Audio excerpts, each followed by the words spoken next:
सिक्कों का कर्जा दिया बादशाह वक्त को, ताकि वो अपनी जंगें जो उसने कैंपेन्स मिलिट्री बिल्ड करनी थी। अब एक तमाशा आपको हम दिखाएं।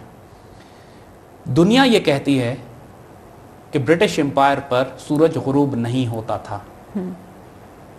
रॉथस्चाइल्ड ये कहता है कि जिस ब्रिटिश एम्पायर पर सूरज गुरूब नहीं होता उस पर मैं हुकूमत करता हूं, क्योंकि उसकी दौलत मेरे पास है। इन यहूदी बैंकर्स ने 1689 से लेकर 1815 तक 1 अरब ब्रिटिश पाउंड्स, 1 अरब सोने के सिक्कों का कर्ज चढ़ चुका था ब्रिटिश एम्पायर के ऊपर।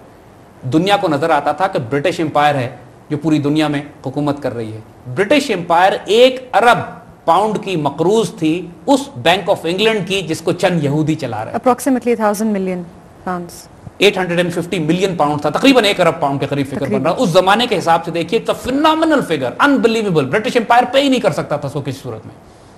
और करेंसी जारी करने का इख्तियार बिल्कुल उसी पैटर्न पे ब्रिटिश एम्पायर का, जो कि फेडरल रिजर्व ने बाद में किया, बैंक ऑफ इंग्लैंड ने पूरे कानून जारी करवा दिया कि पूरे ब्रिटिश एम्पायर में लोग सोने के सिक्के नहीं रख सकते, सोना नहीं रख सकते, हमें दे दें, हम करेंसी नोट जारी करेंगे या सोने का सिक्का जारी करेंगे। और आहिस्ता आहिस्ता मुख्तलिफ यहूदियों के हाथ से होता हुआ ये रॉथस्चाइल्ड फैमिली पूरा टेक ओवर कर गई बैंक ऑफ इंग्लैंड को। रॉथस्चाइल्ड जर्मन ज्यूज थे जिन्होंने, जिसके 4-5 बेटे थे। उसने एक बेटा पेरिस में, एक वियना में, एक ऑस्ट्रिया में, एक जर्मनी में, एक हैम्बर्ग में, एक फ्रैंकफर्ट में, एक लंदन में। उसने सारे अपने पूरे यूरोप में उसने अपने बेटे फैलाए और हर जगह बैंकिंग हाउसेस बनाए इन्होंने। और हाल ये था इन लोगों का कि वाटरलू की जंग में दोनों तरफ यही फाइनेंसिंग कर रहे थे। जी ज़ैद साहब वापस आते हैं इसी पॉइंट पे। फिलहाल वक्त है ब्रेक का। Will see you after the short break.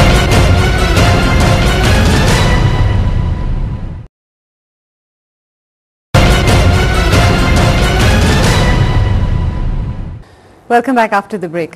Zaid साहब, हम बात कर रहे थे रॉथस्चाइल्ड की and we were talking about how the scenario in England had changed. ये देखिए, एक बात बिल्कुल क्लियर कर लीजिए।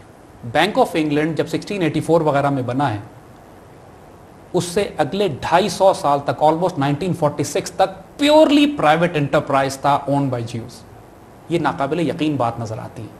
ब्रिटिश एम्पायर के जो गोल्ड एसेट्स थे, जो बैंकर्स थे, जो करेंसी जारी करते थे, जो उसको कर्ज देते थे, ब्रिटिश एम्पायर मकरूज थी बैंक ऑफ इंग्लैंड की, जिसको प्राइमरीली रॉथस्चाइल्ड फैमिली ओन करती थी। Owned by one family and few other Jews, but 90% shares इस रॉथस्चाइल्ड फैमिली के थे।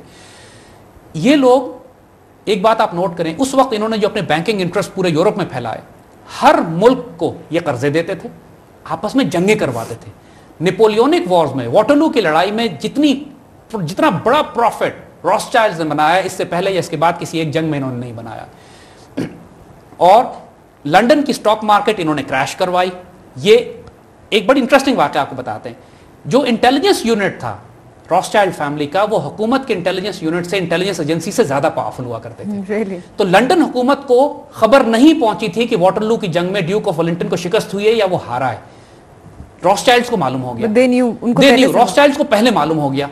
रॉथस्चाइल्ड्स ने स्टॉक मार्केट में आके अपने ब्रिटिश गवर्नमेंट के शेयर्स बेचना शुरू किए। लोग समझे कि बैटल ऑफ वाटरलू में वेलिंगटन को शिकस्त हो गई है, ब्रिटिश एम्पायर कोलैप्स करेगी। लोगों ने अपने ब्रिटिश एसेट्स सारे बेचना शुरू कर दिए और दूसरी तरफ से इनका एक एजेंट वो सारे एसेट्स दोबारा खरीद रहा था।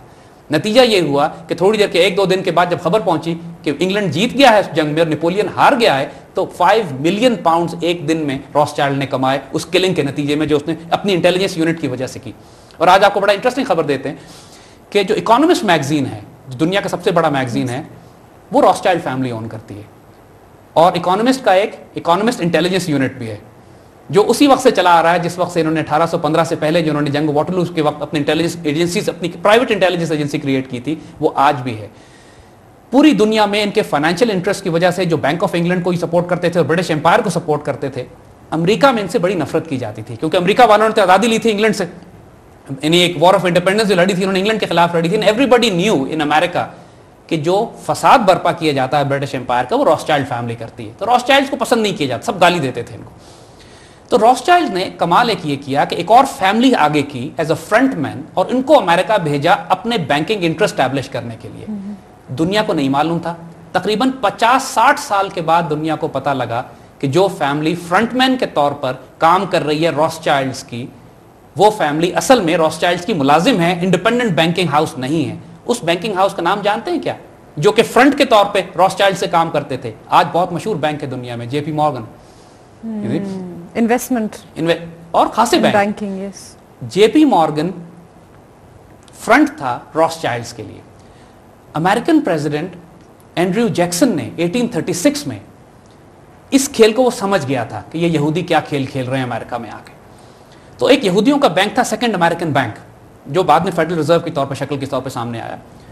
اینڈریو جیکسن نے یہ کیا کہ ساری امریکن گورنمنٹ کے جو ایسٹس تھے اس بینک سے نکال کے اسٹیٹ بینکس میں یعنی سرکاری بینکوں میں وہ جمع کروا دی. اس زمانے میں چونکہ سکے تھے, سونے کے اشرفیاں نکالی اپنی طرف رکھ لی. یہ بینک کولیپس ہونے لگا. ان لوگوں نے فوراً مدد کے لیے بینک آف انگلینڈ کی طرف, یعنی اس بینکر نے بینک آف انگلینڈ کی طرف میسج بھیجا, اور بینک آف انگلینڈ نے امریکن گورنمنٹ کے تمام ایسٹس ایکنالج کرنا بند کر دیے. یعنی ان کی ٹریجری بانڈز, ان کے بلز, ان کے ایسٹس, ان کے نوٹس, ان کے پرومسری نوٹس, ان کے کرنسی سب ایکسپٹ کرنا بند کر دی. امریکہ میں ایک کولیپس ہو گیا, اکنامک کولیپس آ گیا. 1837 کریش آف 1837 کہلاتا ہے وہ. یعنی that is how they managed the crash in America, simply by not accepting the promissory notes and bills and bonds of the American government. Bank of England چونکہ راس child's تھے اور یہی راس child کا front bank تھا یہاں پہ. Andrew Jackson اس کھیل کو سمجھ گیا تھا, لیکن اس کو سزا انہوں نے اس طرح دی کہ امریکن اکانومی کو انہوں نے کریش کرا دیا. یہی تقریباً کھیل انہوں نے 20 سال کے بعد 1857 میں دوبارہ ریپیٹ کیا. Great panic, A great panic of 1857. This is exactly, کہنے کا مقصد یہ ہے کہ جب ایک چھوٹی فیملی پورے ملک کی منی سپلائی کنٹرول کر رہی ہو تو آپ پیسہ بھیج کے اور پیسہ وڈرا کر کے اس پورے ملک کی اکانومی کو تباہ و برباد کر سکتے ہیں. دیکھیے ہمارے دین کا ایک فنڈامنٹل ایلیمنٹ ہے کہ پیسے کو چند ہاتھوں میں نہ جمع ہونے دو. پیسے کو جمع کر کے مت رکھو, اس کو سرکولیٹ کرو, اس کو خرچ کرو, اس کو تقسیم کرو, اور پیسوں کے ڈھیر نہ لگاؤ, اس کو اللہ کی راہ میں دو. اگر تم, ہمارے ہاں ایک عجیب بات دیکھیے, انکم ٹیکس نہیں ہے دین میں, ہمارے ہاں سیونگز ٹیکس ہے. انکم ٹیکس کہاں سے آیا وہ بھی آپ کو بتائیں گے بھی. ہمارے ہاں اگر مال جمع کر کے رکھو تو اس پہ ٹیکس ہے, مال خرچ کرنے پہ ٹیکس نہیں ہے. یہ ایگزیکٹ اپوزٹ ہے ان کا system.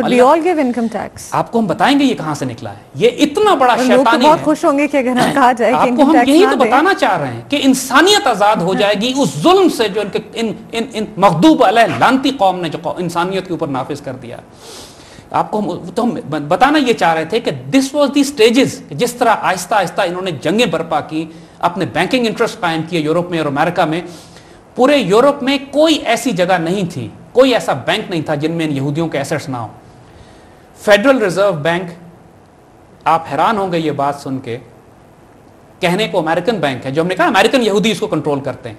Federal reserve bank is indirectly controlled by Rothschilds from Bank of England. یعنی یہ ایک عجیب و غریب بات ہے. 53% شیئرز فیڈرل ریزرو کے راس چائلڈز کے پاس ہے. اور بینک آف انگلینڈ 1946 میں نیشنلائز کیا تھا برٹش گورنمنٹ نے, لیکن آن پیپر نیشنلائزیشن تھی. اس کے سارے ایسٹ, ساری پالیسیز, حتیٰ کہ آج بھی بینک آف انگلینڈ کے جو گولڈ ڈپازٹس ہیں وہ راس چائلڈز کے پاس ہی ہیں.